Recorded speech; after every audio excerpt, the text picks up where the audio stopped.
উঠল প্রতিনিয়ত সেই আজানের ধ্বনি। আপনি খাবারটা শেষ করে দৌড়ে চলে গেলেন নামাজ পড়তে। নামাজ শেষ করে বাহিরে আসলেন, বাসায় এসে ঘুমিয়ে পড়লেন। সকালে ঘুম থেকে উঠে ফজরের নামাজ আদায় করে প্রকৃতির সৌন্দর্য উপভোগ করছেন।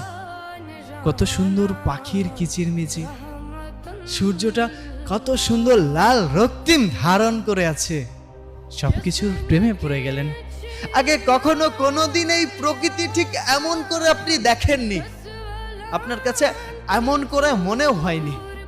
এসব ভাবতে ভাবতে আপনি সামনের দিকে এগিয়ে যাচ্ছেন। হঠাৎ করেই আপনার সাথে সেই মানুষটির দেখা হলো, যেই মানুষটাকে আপনি একদম সহ্য করতে পারেন না।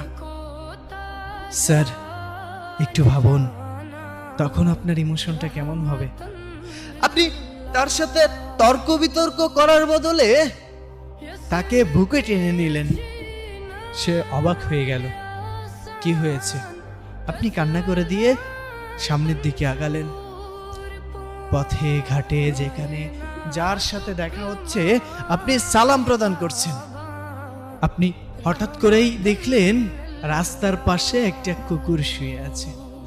আপনি দোকান থেকে একটা রুটি কিনে এনে নিজে হাতে কুকুরটিকে খাওয়াচ্ছেন। অথচ এভাবে কখনোই আপনি প্রকৃতির প্রেমে পড়েননি।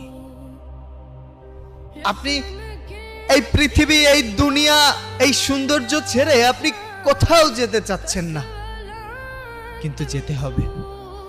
আপনি আস্তে আস্তে দুর্বল হয়ে পড়ছেন। আপনি আস্তে আস্তে মানসিকভাবে ভেঙে পড়ছেন শারীরিকভাবে। আপনার বাসা থেকে কিছুটা বুঝতে পারল। বৃদ্ধ বাবা আপনাকে ডেকে নিয়ে বলল, বাবা, কি হয়েছে তোর?